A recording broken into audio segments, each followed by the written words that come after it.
आपने कहा पवन सिंह कोई बेंचमार्क है, खेसारी कोई बेंचमार्क, आपसे सवाल पूछा गया था इस चीज के बेंचमार्क है, जरा बता दो मुझे वो है क्या। मतलब अभिनय में वो महारत हासिल की नहीं। आप सिंगर हैं, मैं एक ऐसा विलन हूँ, मेरे मुंह पे थूका भी गया। मैं एक ऐसा विलन हूँ जिसपे महिलाओं ने चप्पल उठा करके मारा भी भरी पब्लिक के बीच में।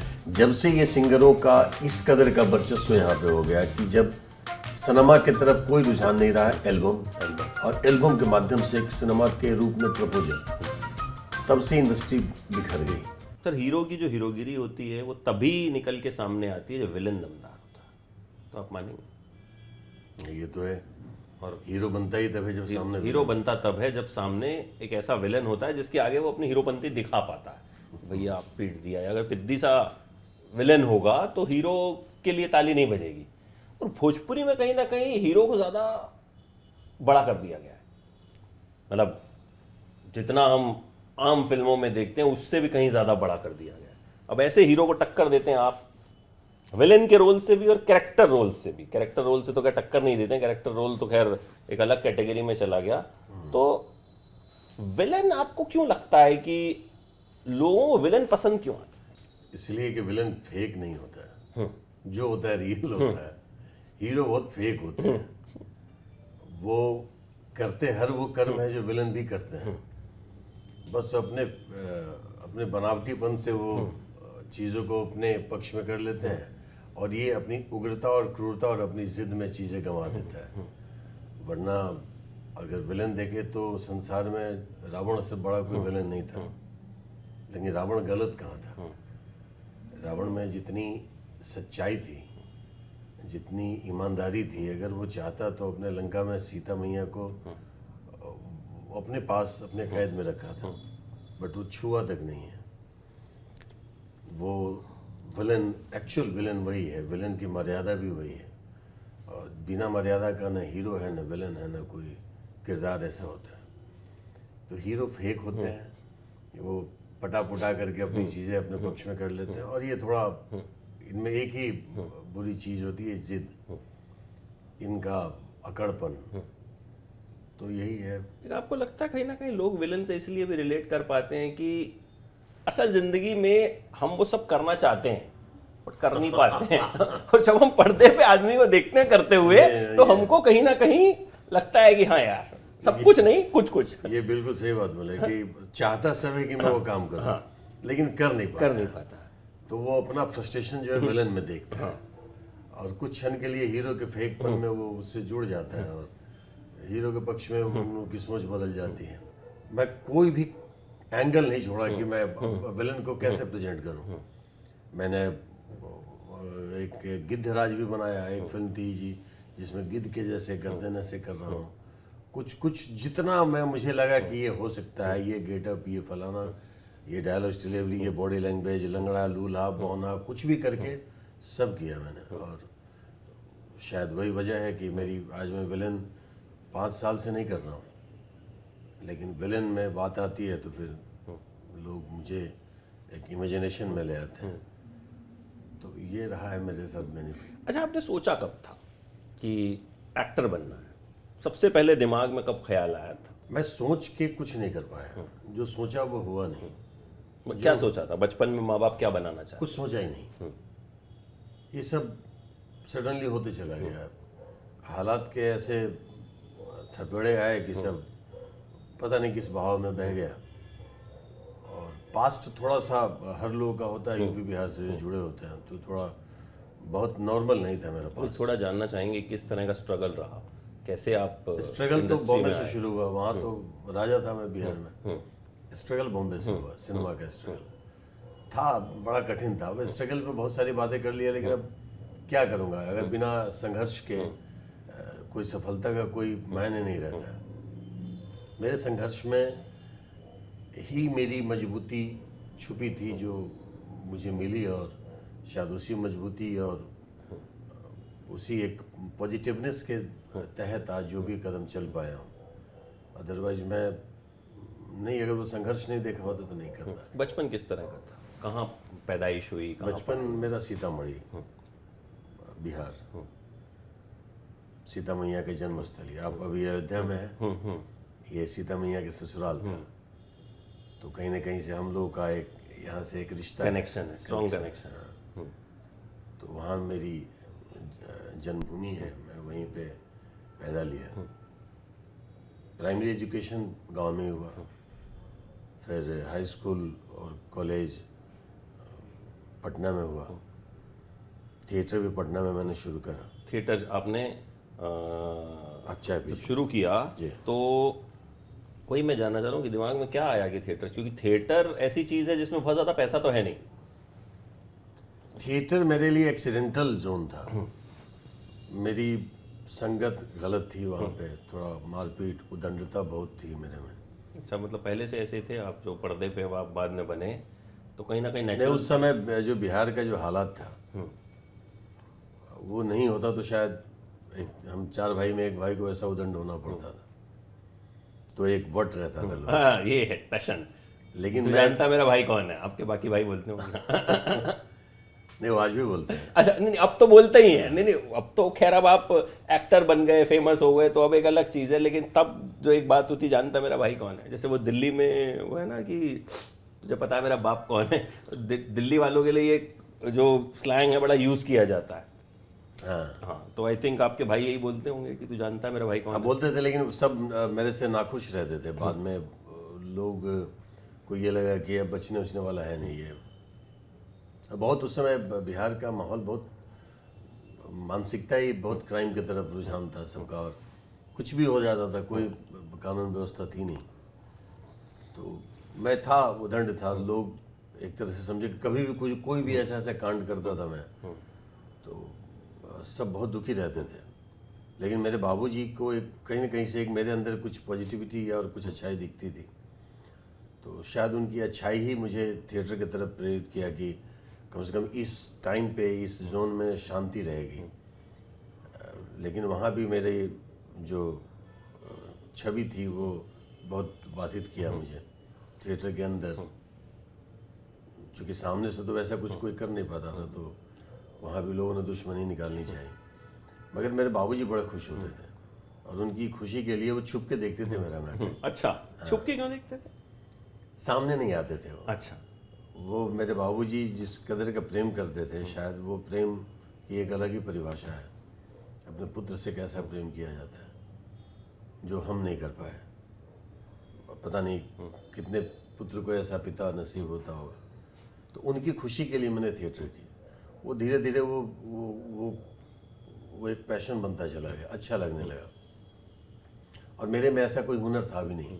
अगर सच पूछूं कि मैं अगर अभिनय नहीं कर पाता तो शायद मैं कुछ नहीं कर पाता, या तो एक उस लेवल का क्रिमिनल बन गया होता, या उससे रिलेटेड जो एक बहुत बड़ा विंग है पॉलिटिक्स, वो पॉलिटिक्स में चला गया होता, बाहुबली बन गए होते। हाँ, या या बिहार कुछ- की भाषा में बोले या फिर दुनिया में नहीं होता। फिर जिंदगी में एक परिवार का भी आना हो गया, वो भी एक्सीडेंटल ही हुआ, वो भी जिद में ही हुआ। तो लव मैरिज की थी आपने? हाँ, वो वही कह सकते हैं, लव मैरिज, और एक जिद का मैरिज था। तो वो उस सफ़र के तहत हम मूव किए। तो कहाँ जाए, करें क्या हम? दिल्ली से फिर पटना आए, चूँकि एक बिहार की याद बहुत सताती थी। लेकिन जब मैं थोड़े हद तक अपने आप को कंट्रोल किया कि अब ये सब नहीं जो पहले जो करता था, लेकिन तो वो मेरी कमज़ोरी समझ के मेरे पे बहुत बुरे अटैक होने लगे। तो फिर मुझे फोर्सली भेजा गया कि अब प्रोफेशनल दुनिया में जाएं जहाँ पे इसका कुछ रिजल्ट मिल पाया। तो बॉम्बे भेजा गया, परिवार ने भेजा, पिताजी? हाँ, और मैं बॉम्बे आया। फिर वो एक संघर्ष का दौर शुरू हुआ जो 10 साल तक बहुत कठिन दौर चला, जहाँ कई बार ऐसे मौके आए कि हम थक गए, टूट गए, लेकिन रुके नहीं कभी। सिनेमा मैंने ये नहीं सोचा था कि मैं भोजपुरी इंडस्ट्री में जाकर के कोई काम करूं, लेकिन मजबूरी, हालात, या मेरे जो सर्कल या मेरी अपनी कोशिशें जितनी सीमित हो चुकी थी कि मुझे लगा कि जो भी आए अब वो कर लो। फिर ये मैंने भोजपुरी से शुरुआत की। पहली फिल्म कैसे मिली? मेरी पहली फिल्म जो मुझे मिली थी, मैंने किया नहीं था, मैंने बोला भोजपुरी नहीं करूँगा, माली हालत तब भी खराब थी। एक फिल्म बन रही थी जिसमें मेरा जो विलन का रोल था कोई और कर रहा था, रवि किशन जी हीरो थे। तो मुझे शूटिंग परसों से जाना था उसकी यूनिट को, यहीं गोरखपुर देवरिया आना था। तो मुझे बोला गया कि आप करेंगे क्या, चूँकि मैं एक्टर था, लोग जानते थे। एक अवधि सीरियल में मेरा बहुत बड़ा फेम हुआ था, भाग नवाचे खोए, जो ETV पे आता था। तो मेरी ऐसी माली हालत थी कि मैंने बोला करके कूद के कर लूँगा मैं, और मैंने किया। उस फिल्म में बहुत कम मेहनताना मिला था, मात्र 10,000, 2,500 साइनिंग मिला था, और 2,500 कभी वो पैसा जो मेरे हाथ में आया था कैश था, कभी नहीं भूलूंगा मैं। वो 2,500 ऐसा था मेरे लिए। तो वो पहली फिल्म से सफ़र शुरू हुआ और वो चल निकला। मुझे नहीं मालूम था कि मैं अगला कदम क्या होगा, कभी कोशिशें नहीं करी हमने, चूँकि वक्त के हवाले छोड़ दिया कि चल जिधर ले जा। मेरी एक कोशिश हमेशा रही कि जो सामने काम आया वहाँ मैंने कोई बेईमानी ना करी, वहाँ 100% एफर्ट लगाने की कोशिश की, चाहे प्यार से हो, चाहे सामने वाले को कन्विंस करके हो, या कहीं कहीं जिद में भी हो। तो विलन से लोग नफरत बहुत करते हैं, मैंने बड़े किस्से सुने हैं। तो आपके साथ कभी ऐसा हुआ कि एकदम किसी ने गुस्से में कुछ, हाँ वो खतरनाक हुआ। मैं एक ऐसा विलन हूँ, मेरे मुंह पे थूका भी गया। मैं एक ऐसा विलन हूँ जिसपे महिलाओं ने चप्पल उठा करके मारा भी, भरी पब्लिक के बीच में। मतलब मैं ऐसा विलन था कि पॉपुलैरिटी इस लेवल पे थी कि देखने के लिए चारों तरफ हजारों लोग हैं, लेकिन तब तक मेरे करीब नहीं आते थे, गोल बांध करके रहते थे, अपने आप में टकराते रहते थे, मेरे नज़दीक नहीं आते थे जब तक कि मैं हाथ न बढ़ाऊं किसी की तरफ। तो ये रहा है। लेकिन जब बाद में इंडस्ट्री कंप्लीट एल्बम की दुनिया बन गई, अभी मैं बहुत क्षुब्ध हूँ अपनी इंडस्ट्री से, जहाँ से हमने शुरू करी थी। रवि किशन जी, मनोज जी थे, मैं था, कुछ दिन बाद दिनेश लाल यादव जी आ गए। तो वो सब इंडस्ट्री एक ऐसे वूम पे जा रही थी। जब से ये सिंगरों का इस कदर का वर्चस्व यहाँ पे हो गया कि जब सिनेमा की तरफ कोई रुझान नहीं रहा, एल्बम और एल्बम के माध्यम से एक सिनेमा के रूप में प्रपोजल, तब से इंडस्ट्री बिखर गई। तो जो हमने किया था पिछले 200 फिल्मों में, उन्हीं चीज़ों को लेकर के, वही किरदार, वही चीज़, वही, तो इरिटेट हो गया। एक एक्टर की ज़िंदगी में मुझे लगता है जो मैंने फील करा है कि बहुत सिचुएशन लेवल आता है, हट इतना तो कर लिया, अब क्या, वही वही वही वही। तो एक फिल्म सोची हमने, और मेरे मित्र रजनीश मिश्रा जी जो इस फिल्म के डायरेक्टर है जहाँ मैं शूट कर रहा हूँ, उनके साथ डिस्कशन हुआ, और वो फिल्म सही मायने में अगर शुरुआत थी तो मेरे बाबूजी और मेरी कहानी थी। अच्छा, बाबूजी का रोल मैंने प्ले करा था और मेरा रोल खेसारी जी ने प्ले करा था। तो और वो सब बोला कि इतना हार्डकोर विलन की छवि कोई डाइजेस्ट करेगा, सडनली लोगों को मारने वाला और तमाचा खा के भी दीनहीन जैसा बन जाता है। लेकिन डाइजेस्ट नहीं किया उस फिल्म में को हिट करने में, वो किरदार सबसे बड़ी भूमिका निभाया, और मेरी छवि ऐसे बदली कि धीरे धीरे धीरे धीरे बदलती चली गई। लेकिन वो बदलते बदलते भी फिर वही अचानक, उसके पहले हीरो विलन की फिल्में होती थी, अचानक बाप बेटे बाप बेटे बाप बेटे बाप बेटे, और मैं बाप बन रहा हूँ, सडनली 20 बाप और भी क्रिएट हो गए।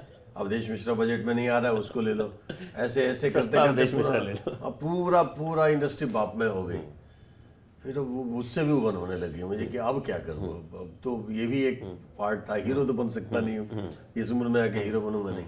तो इत्तफाकन लॉकडाउन आ गया, और मैंने लॉकडाउन में अपनी लेखनी, मैं नहीं जानता था कि मैं लिख सकता हूँ, कोई काम था नहीं, लॉकडाउन में सब अपने बंद कमरे में थे। तो हमने कुछ कविताओं से शुरू करी कि कविताओं से लिखना शुरू करो। कविताओं से भी अब लगा कि अब बहुत कविताएं लिख लिया, डेली सोशल मीडिया पे डालो, बहुत वाह वाह पॉपुलैरिटी, देश विदेश में भी कविताओं को लेकर के कमेंट आने लगे सोशल मीडिया पे। मुझे लगा लिख तो सकता हूँ, तो क्यों नहीं कि कुछ स्क्रिप्ट वगैरह कुछ लिखूँ। चूँकि पहले डायलॉग्स, कई ऐसी फिल्में हैं जहाँ मेरे डायलॉग्स मैंने ही अपने लिखे, वो सब बहुत वो तुकबंदिता वाले डायलॉग्स होते थे। मुझे मेरा मानना यह है कि इतना बोल करके कुछ फायदा नहीं है, आप इतना भी बोलेंगे, इतना बड़ा मतलब दे दो, बस बड़ सिनेमा में करते रहो। भोजपुरी में लोग बोलने पे बड़ा बिलीव करते हैं, खामोशी का कोई या पॉजेस का कोई महत्व यहाँ नहीं होता है। लेकिन मैंने उसका ख्याल शुरू से रखा है। मैंने अपने किरदार में पॉजेज बहुत इस्तेमाल करे हैं। होल्ड, अगर हम अपने लॉक कर दें अपनी आंखों से, अपनी आवाज़ से, अपने ठहराव से, तो पब्लिक लॉक हो जाता है। तो वो मैंने वहाँ से शुरू करी कि अब सब्जेक्ट ऐसा कुछ लिखो, ऐसे ही क्या होगा इसका नहीं मालूम। लिखा, जुगनू लिखा। लॉकडाउन ख़त्म होने के कगार पे था, तो हमने अपने चंद कलाकार मित्रों को बोला कि चलो घूम के आते हैं। ख़त्म हुआ नहीं था पूरी तरह से लॉकडाउन, परमिशन लिया गया। हमारे एक कलाकार थी, उन्होंने परमिशन दिलवा दिया उत्तराखंड से। सब लोग बोले कि चलते हैं, मूव करते हैं। पैसे थे नहीं, थोड़ा इधर से थोड़ा उधर से मांग के यूं ही मस्ती में चले गए और फिल्म बना के ले आए। और बन करके पता नहीं वो जुगनू बन गई और लोग उसको इतना अप्रिसिएशन दे दिए कि अरे वाह क्या सिनेमा बना दिया, एक अलग ही जोन का सिनेमा।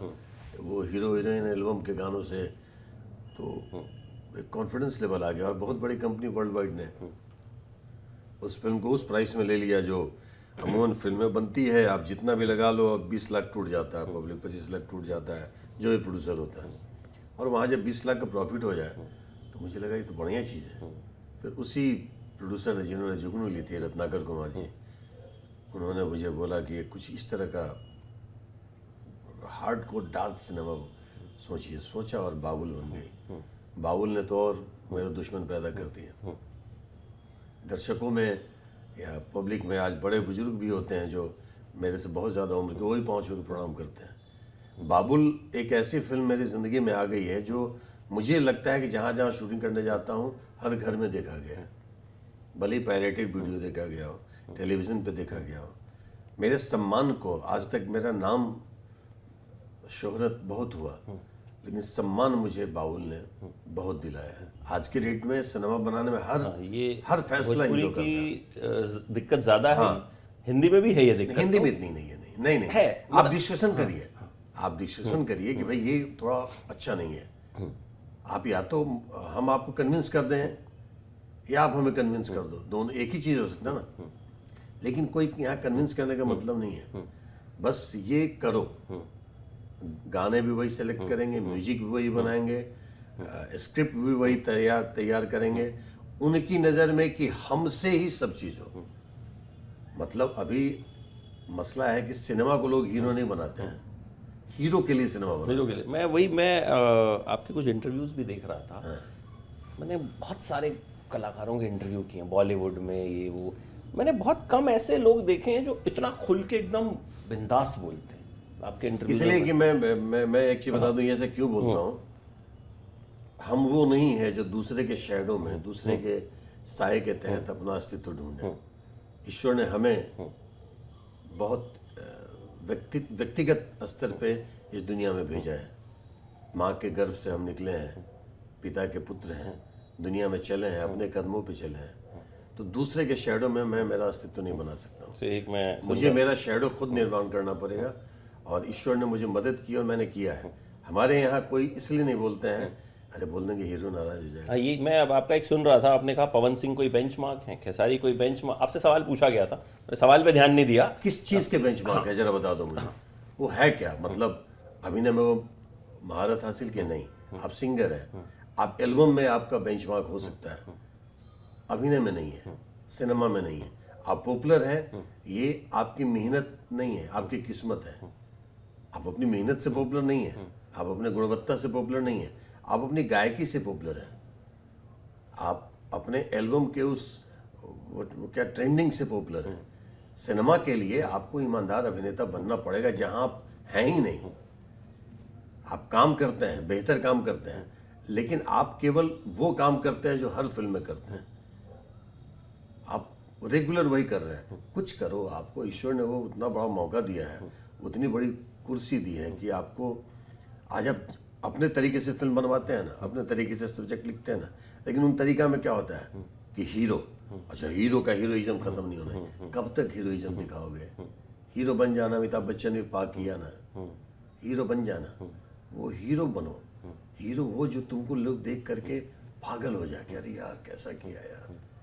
कमल हसन हीरो नहीं है, वो भी तो हीरो है ना सर। पुष्पा में जो अल्लू अर्जुन है वो हीरो नहीं है, वो भी हीरो है। ग्रास रूट लेवल पे आओ ना, ज़मीन से जुड़ो। हमारे लोग रट्टा मारते हैं कि अरे भोजपुरी के इतने दर्शक है, किधर हैं? यूट्यूब पे हैं, थिएटर में तो आते नहीं है कोई। तो थिएटर में आने के लिए आपने थिएटर से दर्शक को भगाया है, आपने लात मार के भगा दिया है। उन दर्शकों को आपने इंजेक्ट कर करके श्रोता बना दिया है। तुम सुनो, उनको आप उनके पास जाकर के परफॉर्मेंस के माध्यम से नहीं जाते, आप स्टेज शो करने जाते हैं, उन हजारों की भीड़ में आप नाचते हैं, आप उनके सामने वो अभिनेता स्टार बोलते हैं कि मैं सुपरस्टार हूँ। सब बोलते हैं मैं सुपरस्टार हूँ। सुपरस्टार हैं तो सुपरस्टार की गरिमा आपने कहाँ निभाई, उस मर्यादा को कहाँ कायम किया है?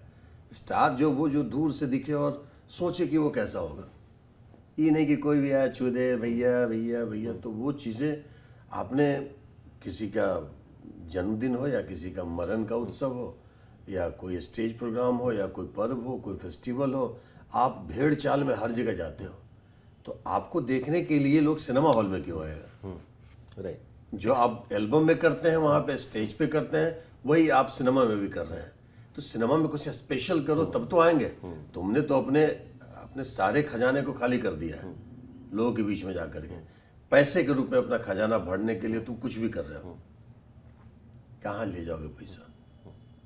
पैसा को लेकर के कुछ नहीं कर पाओ। चंद दिनों बाद जब आपका वक्त जाएगा, वक्त तो सबका जाता है, हमारा भी जाता है, हमारा भी जाएगा।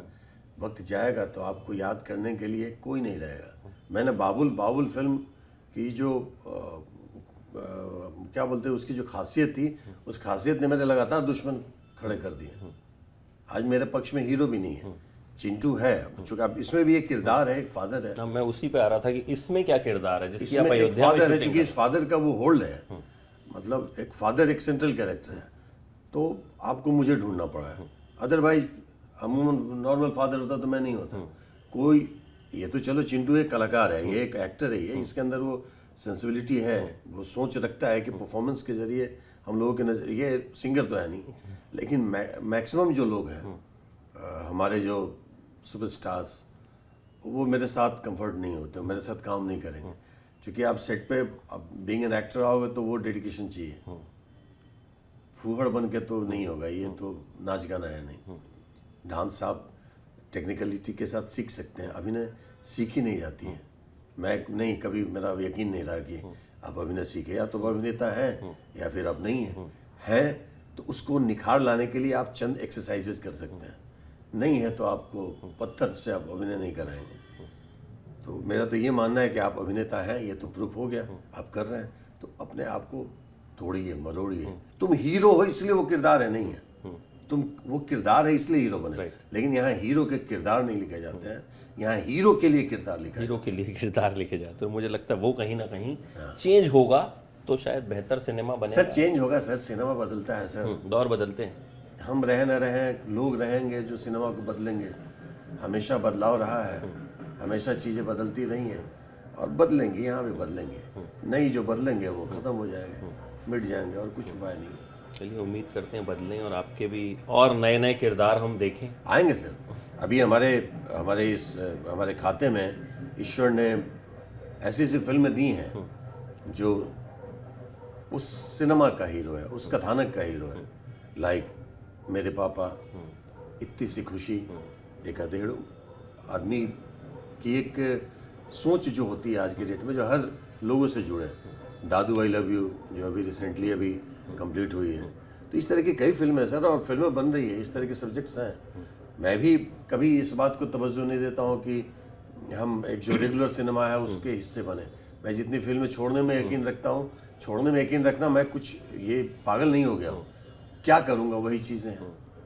लोग भी मेरे पास वही आते हैं जिनको लगता है कि ये रोल दूसरा नहीं कर पाएगा। तो इस बात का अहंकार नहीं है, इस बात की और ज़्यादा मर्यादा मेरे ऊपर आ गई है, जिम्मेदारी बढ़ गई है कि लोग ने सोचा कि ये कोई नहीं कर पाएगा, इसलिए अब देश के पास जाओ।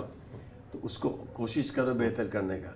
हम कुछ अजूबे नहीं हैं। एक सिनेमा का जो बजट होता है, ये बहुत कड़वी बात है, उसमें से 50% कंप्लीट हीरो ले जाता है।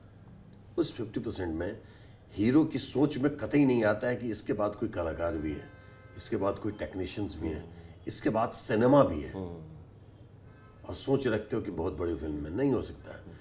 तो हीरो का क्या आर्ग्यू होता है सारे हीरो के, आज मेरा वक्त चल रहा है तो पैसा नहीं लूँगा, मेरे नाम पे फिल्में बनती है तो पैसा नहीं लूँगा। तो ठीक है, कब तक मेरे नाम पे फिल्म बनेगी?